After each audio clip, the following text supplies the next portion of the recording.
চাহিদা যত কম, জীবন তত সুন্দর।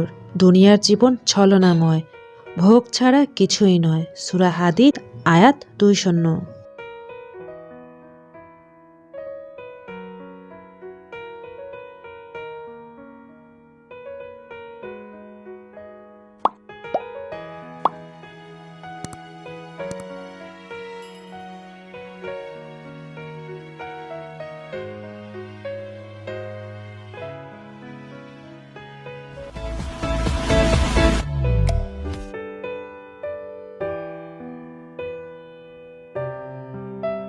আসসালামু আলাইকুম। ঢাকা থেকে আমি ঐশী বলছি।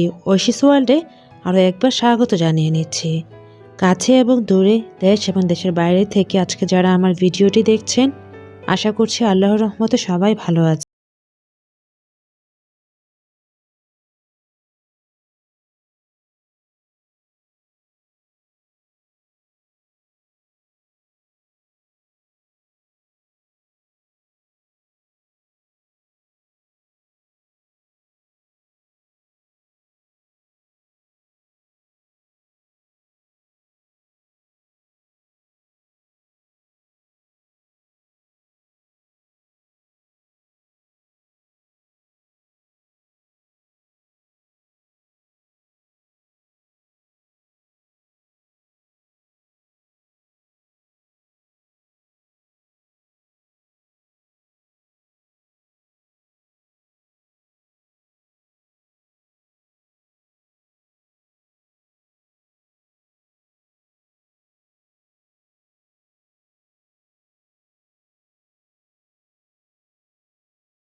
পর দেখা গিয়েছে আমরা যার জন্য ওয়েট করছিলাম সে এখনও আসেনি।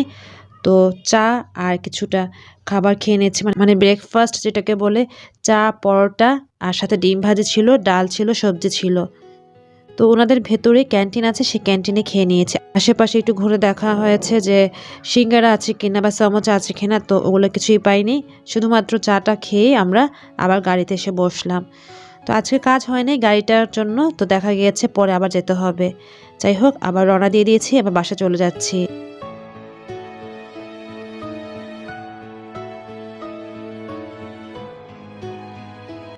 আদনান আমাকে বাসায় নামিয়ে দিয়ে ও অফিসে যাবে। তো দেখা গিয়েছে আমি ভেবে নিয়েছিলাম যে আজকে সারাদিন হয়তো বা দৌড়াদৌড়ির মধ্যে থাকতে হবে। আমি গাড়িতেই জোহরের সালাদটুকু আদায় করে নিয়েছিলাম।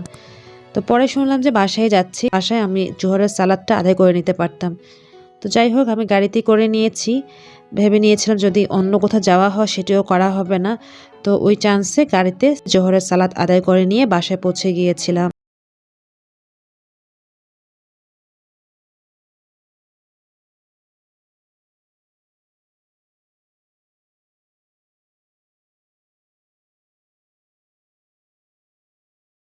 বাসার কাছে চলে এসেছি গ্যারেজে। আমরা এখন বাপ্পিকে নামিয়ে দিয়ে বাসায় চলে যাচ্ছি। আর যেহেতু হাংরি, আমি সকালে পরোটাও খাইনি, শুধুমাত্র কফি আর চা খেয়েছিলাম। আর অলমোস্ট ১:৩০ বেজে গিয়েছে। আমি যেটি করে নিয়েছি, ফ্রিজে বিরিয়ানি রাখা ছিল, সেই বিরিয়ানিটা গরম করে নিয়েছি। আর মা ইনস্ট্যান্ট শাক ভাজি করেছে, বত্তা শাক। তো ভাবলাম এটাই খেয়ে নিই। আর চুলায় তরকারি বসানো হয়েছে, এখনও রান্না হয়নি। আমার এই বত্তা শাক, আলু এবং সিম দিয়ে মা ভাজি করে একদম সফট হয়ে যায়, এটা দিয়েই বিরিয়ানিটা খেয়ে নিচ্ছে আজকের দুপুরে।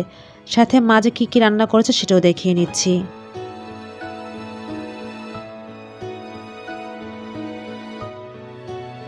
তো আজকে মা মুরগি রান্না করেছে অল্প মশলা দিয়ে, আর অলরেডি আমি খেয়ে নিয়েছিলাম। মা বলছিল যে নতুন আলু দিয়ে ডিম রান্না করা হচ্ছে, চিকেন রান্না করা হচ্ছে পরে খেতে, বাট আমার এতটা হাংরি ছিলাম আমি বিরিয়ানিটা গরম করে মানে খেয়ে নিয়েছিলাম। তো এগুলো আজকে দুপুরের আইটেম, সাথে ডাল আছে মানে জলপাইয়ের ডাল।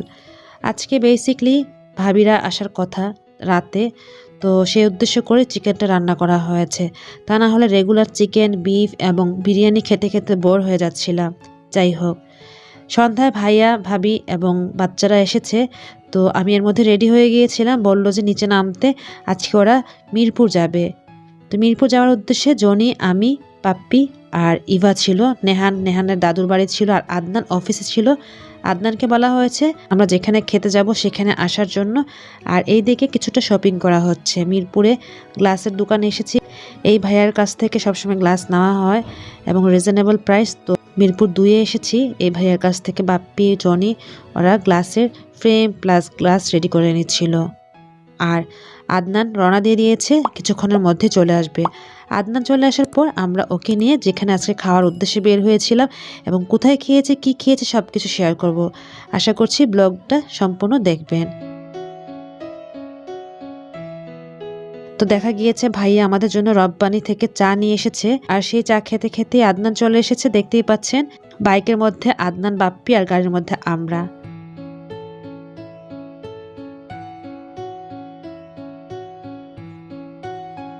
তো চলে এসেছি লোকমান বিরিয়ানি হাউস, যেখানে খাওয়ার জন্য আমরা এত দূর থেকে এসেছি। ফেসবুক, ইউটিউবে দেখাতো যে লোকমানের বিরিয়ানি হাউসে সব কিছু পাওয়া যায় এবং সেটা তাড়াতাড়ি শেষ হয়ে যায়। তো এসে দেখছি এত বড় বড় হাঁড়ি। আমরাই ফার্স্ট কাস্টমার, এখন উদ্বোধন করেনি, মাত্র দোকানটা খুলেছে এবং খাবারগুলি একেবারেই গরম। উপরে মশলা ছিটিয়ে দিচ্ছে, চাট মশলার মতো অনেক রকমের মশলা ব্লেন্ড করে নিয়েছে গরুর মাংসের উপর, তারপর ইলিশ মাছের উপর, সাথে চিকেন ফ্রাই আছে, অনেক কিছু আছে। দেখতেই পাচ্ছেন এটা হচ্ছে চিকেন ফ্রাই। যারা চিকেন ফ্রাই পছন্দ বললে ওরা একটা করে এখান থেকে দেয়। ডিম সেদ্ধ করা আছে, ভাত আছে, পোলাও আছে, বিরিয়ানি আছে। তো সবগুলো আমি একের পর এক দেখিয়ে নিয়েছি, আর আমি অ্যাড্রেসটাও দিয়ে নিয়েছি, যারা খেতে চান খেতে পারেন। গরম গরম, এবং এটা 8:30 থেকে বা 9টা থেকে স্টার্ট হয়।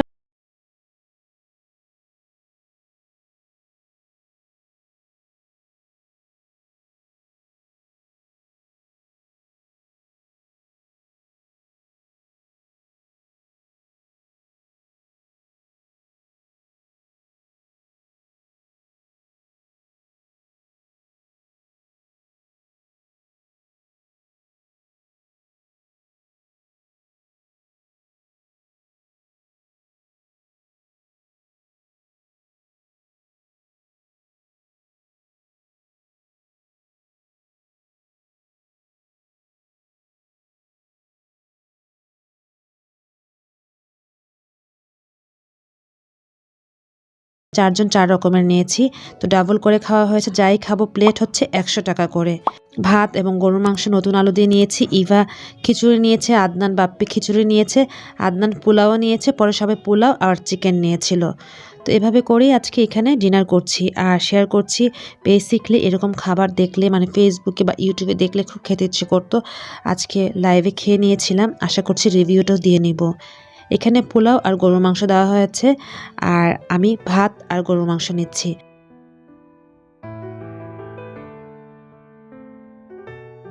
আজকের এই খাবারের মধ্যে লেবু থাকলে খুব ভালো হতো, বাট লেবুর অপশন ছিল না। আজকে নাকি উনি আনতে ভুলে গিয়েছে, তো এই জন্য এটাকে খুব মিস করেছি। মানে টক জাতীয় কিছু হলে এই খাবারটা পরিপূর্ণতা পেত।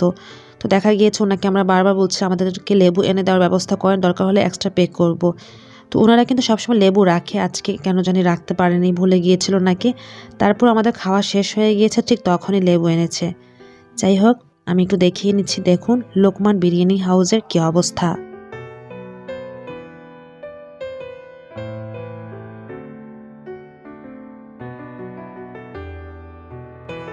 তো দেখতেই পাচ্ছেন এরা হচ্ছে ব্লগার, ব্লগ করছে, লাইভ দেখাচ্ছে বা রিভিউ দিয়ে নিচ্ছে।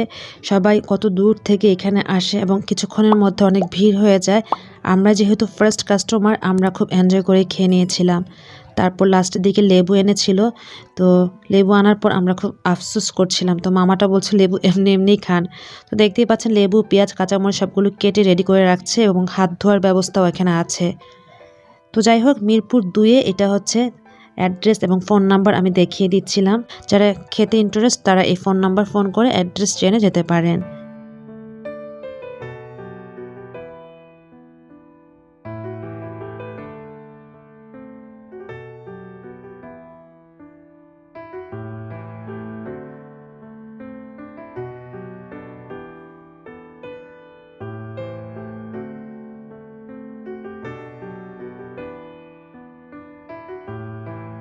বেশ, এভাবে আমরা ডিনার করে বাসায় গিয়েছি 11টার মধ্যে।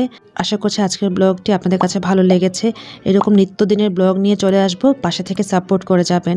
আজ এখানে বিদায় নিতে হচ্ছে। আল্লাহ হাফিজ, আসসালামু আলাইকুম।